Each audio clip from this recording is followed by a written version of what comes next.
የተፈራው የኒኩሌር ፍጥጫ ከሰሜን ኮሪያ ተጀምሯል። ዓለምን በድንጋጤ ውስጥ የከተተው እርምጃም ተወስዷል። ሮይተርስና ዘ ቴሌግራፊ ይዘውት በወጡት አዲስ ዘገባ ሰሜን ኮሪያም አሜሪካ ላይ የኒኩሌር ጥቃት ለመሰንዘር አዲስ ትዕዛዝ ማውጣቷ ዓለምን አስደንግጧል። 이로부터 우리는 이미 더 이상 핵무기를 만들지도 시험하지도 않으며 사용하지도 전파하지도 않을 것이라는 데 대해 ከወራት በፊት በቴህራን ሰማይ ስር የአሜሪካና የእስራኤል ጦር የኢራኑን መንፈሳዊ መሪ አያቶላ አሊ ካህሜኒን በደቂቃዎች ውስጥ ወደ አመድነት ሲቀይሩ በፒዮንግያንግ የሚገኘው የኪም ጆንግ ኡን ቤተ መንግስት በድንጋጤ ተናውጦ ነበር። ኪም ጆንግ ኡን ቀጣዩ ኢላማ እኔ ነኝ በሚል ስጋት የሰው ልጅ ታሪክ አይቶት የማያውቀውን እጅግ አደገኛ አውቶማቲክ የኒኩሌር ጥቃት ትዕዛዝን አስተላልፈዋል። የኒኩሌር ጥቃቱ ይጀምር የሚለው ትዕዛዝ ከፒዮንግያንግ መውጣቱ አሜሪካን ሲያተራምስ ዓለምን በሙሉ በድንጋጤ ያናወጠው ይገኛል። Will the pile drivers ever stop? You know, they go from 6 in the morning till 11:30 in the evening. Can you imagine? ሰሜን ኮሪያ ጣቷን በኒኩሌር ሚሳኤል ማስወንጨፊያ ላይ አድርጋለች። ይሄ ተራ የፖለቲካ ጨዋታም አይደለም። ይሄ ለዘመናት የቆየው የአሜሪካና የሰሜን ኮሪያ ባላንጣነት የመጨረሻው ምዕራፍ ነው። ዋሽንግተን የኢራኑን መንፈሳዊ መሪ አያቶላ አሊ ካህሜኒን በአየር ጥቃት ከገደለች በኋላ በሩቅ ምስራቅ ሌላ ግዙፍ የጥፋት ድግስም ተደግሷል። ኪም ጆንግ ኡን ቀጣዩ ኢላማ እኔ ነኝ በሚል ስጋት ለሰው ልጅ እጅግ አደገኛ የሆነውን የጥፋት ማሽን አስነስተዋል። 1950ዎቹ የኮሪያ ጦርነት ጀምሮ ለብዙ አስርት ዓመታት አሜሪካና ሰሜን ኮሪያ በሻከረ ግንኙነት ውስጥ ማልፈዋል። ከኬኔዲ እስከ ትራምፕ፣ ከኪም ኢልሱንግ እስከ ኪም ጆንግ ኡን በሁለቱ ሀገራት መካከል ያለው ጥላቻ በደም ተቃብቷል። አሜሪካ ሰሜን ኮሪያን እንደ የክፋት ዘንግ ስትፈርጅ፣ ፒዮንግያንግ ደግሞ ዋሽንግተንን ኢምፔሪያሊስት ሰይጣን ስትል ኖራለች። አሁን ግን ይህ የቃላት ጦርነት አብቅቶ ወደ ሌላ ምዕራፍ እየተሸጋገረ ይገኛል። ኪም ጆንግ ኡን በዓለም አቀፍ ደረጃ ከፍተኛ ድንጋጤን የፈጠረ አዲስ የኒኩሌር ጥቃት ትዕዛዝን አስተላልፈዋል። የሰሜን ኮሪያ የኒኩሌር ሚሳኤሎች ያለ ሰው ጣልቃ ገብነት በአውቶማቲክ መንገድ ወደ አሜሪካና አጋሮቿ እንዲተኮሱ የተላለፈው አዲስ ትዕዛዝ ኪም እኔ ከሞትኩ ዓለም አብራ ትጠፋለች የሚል የሞት ወጥመድን ዘርግተዋል። በአሜሪካና ሰሜን ኮሪያ መካከል የኒኩሌር ፍጥጫው ከቃላት አልፎ ወደ ተግባርም ተሸጋግሯል። አሜሪካ ፊቷን ወደ ኮሪያ ልሳኔ ምድር አዙራለች። ኪም ደግሞ ህገ መንግስታቸውን ወደ ኒኩሌር ጦርነት ቀይረውታል። ኪም ጆንግ ኡን የሰሩት ይህ የአውቶማቲክ የጥፋት አዋጅ አሜሪካን እጅ ያሰጣታል ወይስ ወደ ማይቀረው ጦርነት ያመራል የሚለውንና በአሜሪካና ሰሜን ኮሪያ መካከል ያለውን የዘመናት ባላንጣነት እስከ ወቅታዊ ወታደራዊ ውጥረት የደረሱ መረጃዎችን በዝርዝር አዘጋጅተናል፣ ወደ እናንተም እናደርሳለን። እንደተለመደው ቪዲዮ ላይክ በማድረግ ሀሳባችሁን ደግሞ በኮሜንት መስጫ ላይ በመጻፍ አብሮነታችሁን ግለጹልን። ለሚዲያችን ኢትዮ ፖስት አዲስ የሆናችሁ ደግሞ ሰብስክራይብ በማድረግ ተአማኒ መረጃዎችን ያግኙ። አሁን ወደ ዝርዝሩ እናምራ።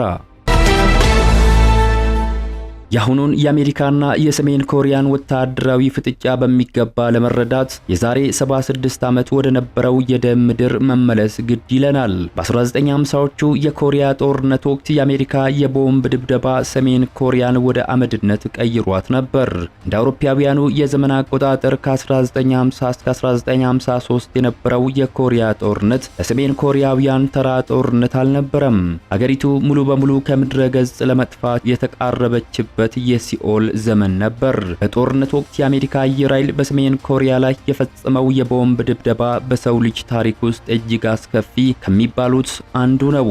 አሜሪካ በወቅቱ በሰሜን ኮሪያ ላይ የጣለችው የቦምብ መጠን በሁለተኛው የዓለም ጦርነት ወቅት በፓሲፊክ ውቅያኖስ ላይ ከጣለችው ጠቅላላ ቦምብም ይበልጣል። የሰሜን ኮሪያዋ ዋና ከተማ ፒዮንግያንግ 75 በመቶ ወደ አመድነትም ተቀይራ ነበር።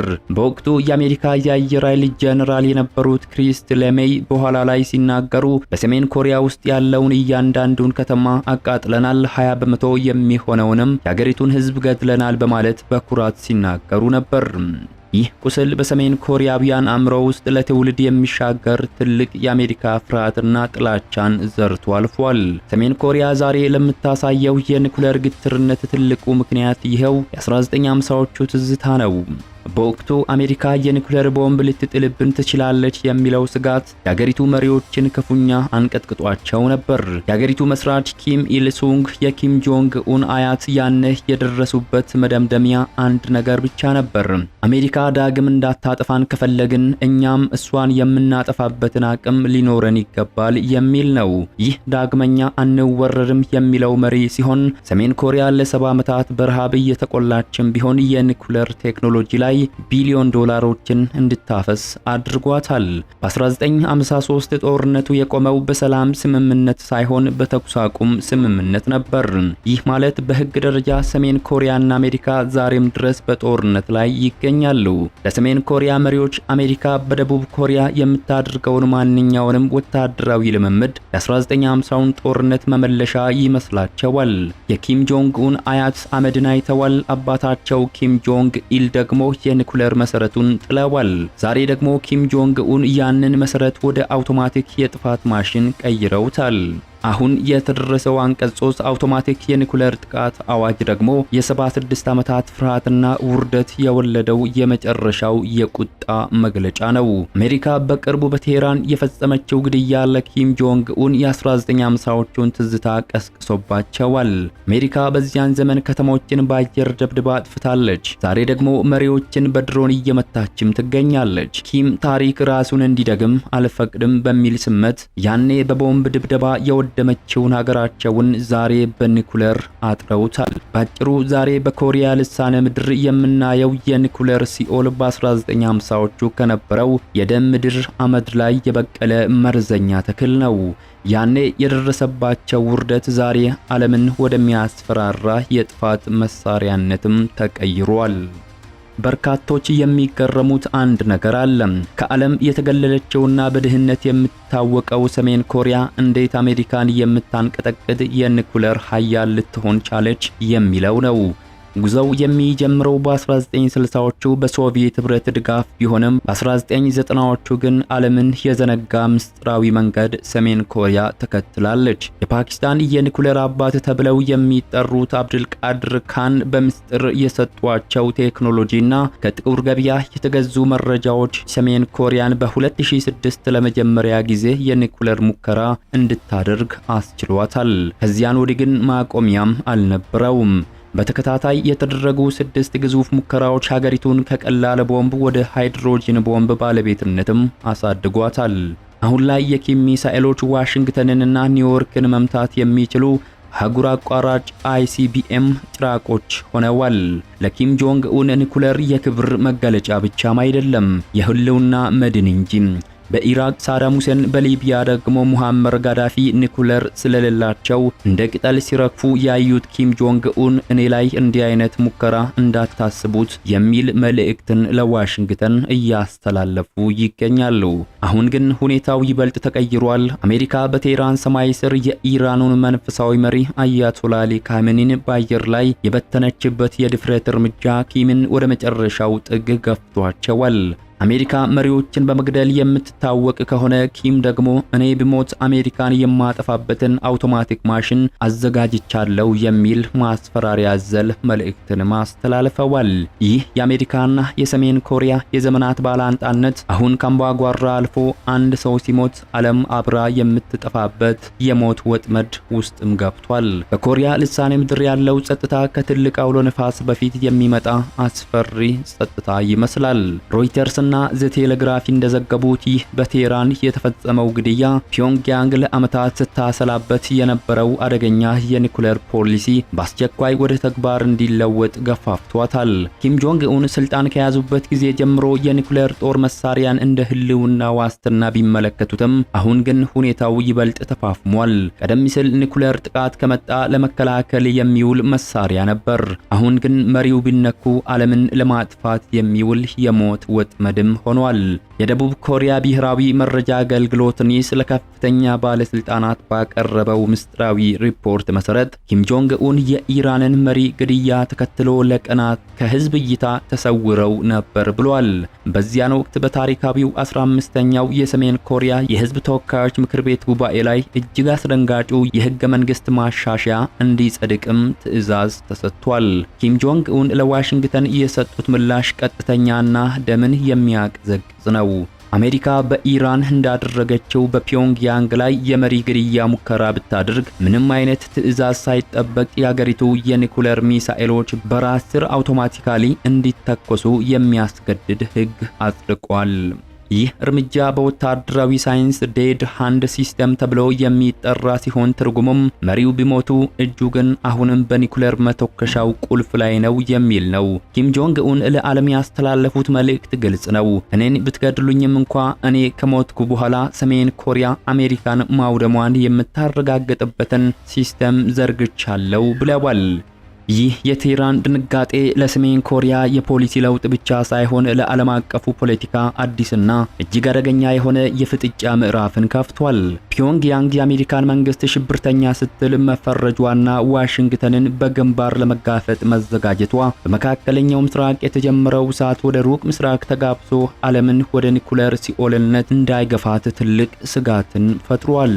የሰሜን ኮሪያ መንግስት በታሪካዊው 15ኛው የህዝብ ተወካዮች ምክር ቤት ጉባኤ ላይ ያጸደቀው አዲሱ የኒኩሌር ፖሊሲ በዓለም አቀፍ የጦር መሳሪያ ቁጥጥር ታሪክ ውስጥ ታይቶ የማይታወቅ እጅግ አደገኛ ድንጋጌ ነው። በዚህ ህግ ውስጥ የሚገኘው አንቀጽ 3 ወይንም አርቲክል 3 የዓለምን የሰላም ዋስትና በጥያቄ ምልክት ውስጥ የከተተ የሰው ልጅን ዕጣ ፈንታ ከቴክኖሎጂ ቁጥጥር ጋር ያቆራኘ አዋጅም ተብሏል። ይህ ድንጋጌ በወታደራዊ ስልት ዴድ ሃንድ ወይንም የሞተው እጅ ተብሎ ከሚጠራው የሶቪየት ህብረት የቀዝቃዛው ጦርነት ስልት ጋር ይመሳሰላል። በወቅቱ ሶቪየቶች አሜሪካ በድንገት የኒኩሌር ጥቃት ሰንዝራ ሞስኮን ብታጠፋ ማንም ሰው ትዕዛዝ ሳይሰጥ ሚሳኤሎቹ በራሳቸው ጊዜ ተኩሰው አሜሪካን እንዲያወድሙ የሚያስችል ሲስተምን ዘርግተው ነበር። አሁን ግን ኪም ጆንግ ኡን ይህንን ስልት ይበልጥ አጥፊ በሆነ መንገድ ህገ መንግስታቸው ውስጥም አምጥተዋል። አንቀጽ 3 በሚያስደነግጥ ሁኔታ እንዲህ ይላል። በግዛቱ የኒኩሌር ኃይሎች ላይ ያለው የእዝና የቁጥጥር ስርዓት በጥላት ኃይሎች ጥቃት አደጋ ላይ ከወደቀ የኒኩሌር ጥቃት በራስ ሰር አውቶማቲካሊና ወዲያውኑ ይጀምራል የሚል ነው። ይህ ማለት ኪም ጆንግ ኡን በድንገተኛ ጥቃት ቢገደሉ የሰሜን ኮሪያ የኒኩሌር ኃይል ትዕዛዝ ሳይጠብቅ ወደ ተግባር ይገባል ማለት ነው። ይህ ማለት ኪምን ለመግደል የሚደረግ ማንኛውም ሙከራ ትርጉም አልባ እንዲሆንና ዓለምን አብሮ ወደ መቃብር እንዲወስድ የተነደፈ ነው። ጥቃቱ አውቶማቲካሊ ይፈጸማል ማለት በከፍተኛ ውጥረት ወቅት የሰው ልጅ የማመዛዘን ችሎታን ከጨዋታ ውጪ ይሆናል ማለት ነው። ስመት የሌለው ኮምፒውተር ወይንም ሴንሰር ጥቃት መጥቷል ብሎ ከደመደመ ያለ ተጨማሪ ውይይት የኒኩሌር እሳትን ይለቃል። ቀደም ባሉ ጊዜያት ጥቃት ቢሰነዘር እንኳን ለሰላም የሚሆን ደቂቃ ይኖር ነበር። አሁን ግን አንቀጽ 3 ጥቃቱ ወዲያውኑ ኢሚዲየትሊ እንዲጀመር ያዛል። ይህም ለዲፕሎማሲው ምንም አይነት እድልን አይሰጥም ማለት ነው። እንደ ደቡብ ኮሪያ ብሔራዊ መረጃ አገልግሎት ገለጻ ኪም ይህንን እርምጃ የወሰዱት በኢራኑ አሊ ካሂሚኒ ላይ የደረሰውን የመሪ ማጥፋት እርምጃ ካዩ በኋላ ነው። ኪም ጆንግ ኡን እኔ ከተገደልኩ ኒኩሌሩ በራሱ ይተኩሳል የሚል አቋም በመያዝ አሜሪካ በእርሳቸው ላይ ለምታደርገው ማንኛውንም እርምጃ የኒኩሌር ዋጋ እንድትከፍል ወጥመድን ዘርግተዋል። ይህ አዲሱ የኒኩሌር ህግ ኪም ጆንግ ኡን ባይኖሩ እንኳ የሰሜን ኮሪያ ሚሳኤሎች ወደ ዋሽንግተን፣ ቶኪዮና ስዌል መተኮሳቸውን የሚያረጋግጥ የጋራ ጥፋት ስምምነት ነው። ዓለምን በስጋት ውስጥ የጣለው ይህ አዋጅ በኮሪያ ልሳነ ምድር ያለውን ወታደራዊ ውጥረት ወደማይመለስበት አደገኛ ደረጃም አሸጋግሮታል። አሜሪካና ሰሜን ኮሪያ ለ7 አስርት ዓመታት በጠላትነትም ዘልቀዋል። ነገር ግን የ2026 ውጥረት ከቀደሙት ሁሉ ይለያልም ተብሏል። ዋሽንግተን ፊቷን ወደ ፒዮንግያንግ ማዞሯን ተከትሎ የዘመናት ቁርሾ ወደ ኒኩሌር ጦርነት አፋፍም ደርሷል። ኪም ጆንግ ኡን ዋሽንግተንን በመንግስት ሽብርተኝነት በይፋ ከሰዋል። ይህ ክስ የመጣው አሜሪካ በሉዓላዊ ሀገራት መሪዎች ላይ የምትፈጽመው የግድያ እርምጃ ዓለም አቀፍ ሕግን የጣሰ ነው ከሚል እምነት የተነሳ ነው። ሰሜን ኮሪያ አሜሪካን በግንባር ለመጋፈጥ ከመቼውም ጊዜ በላይ ዝግጁ ነኝ ስትል ማስጠንቀቋ ቀጠናው ወደ ከባድ ወታደራዊ ግጭት እያመራ መሆኑን ያመለክታል። ይህ አዲሱ የኒኩሌር አዋጅ በወረቀት ላይ ብቻም የቀረ አይደለም። ሰሜን ኮሪያ ወታደራዊ ዝግጁነቷን በተግባር እያሳየች ነው። ባለፈው ወር ከቾይ ሆይ የጦር መርከብ ላይ የተተኮሱት 2 የክሩዝ ሚሳኤሎችና 3 ጸረ መርከብ ሚሳኤሎች ለዚህ ማሳያ ናቸው። ኪም ጆንግ ኡን እነዚህን ሙከራዎች በአካል ተገኝተው መመልከታቸው ለዓለም አቀፉ ማህበረሰብ የተላከ ግልጽ መልእክት ነው። እኛ ዝግጁ ነን። የሚሳኤሎቹ ቴክኖሎጂ እየረቀቀ መምጣትና የባህር ላይ ጥቃት አቅሟ ማደጉ አሜሪካ በቀጠናው ያላትን የባህር ኃይል የበላይነትን የሚፈታተን ሆኗል። የተወደዳችሁ የሚዲያችን ተከታታዮች ለሰዓቱ ያዘጋጀንላችሁ አዲስ መረጃ የተከታተላችሁትን ይመስል ነበር። ከሰዓታት በኋላ በሌላ አዲስ መረጃ እስከምንገናኝ በያላችሁበት መልካሙን ሁሉ ተመኘን።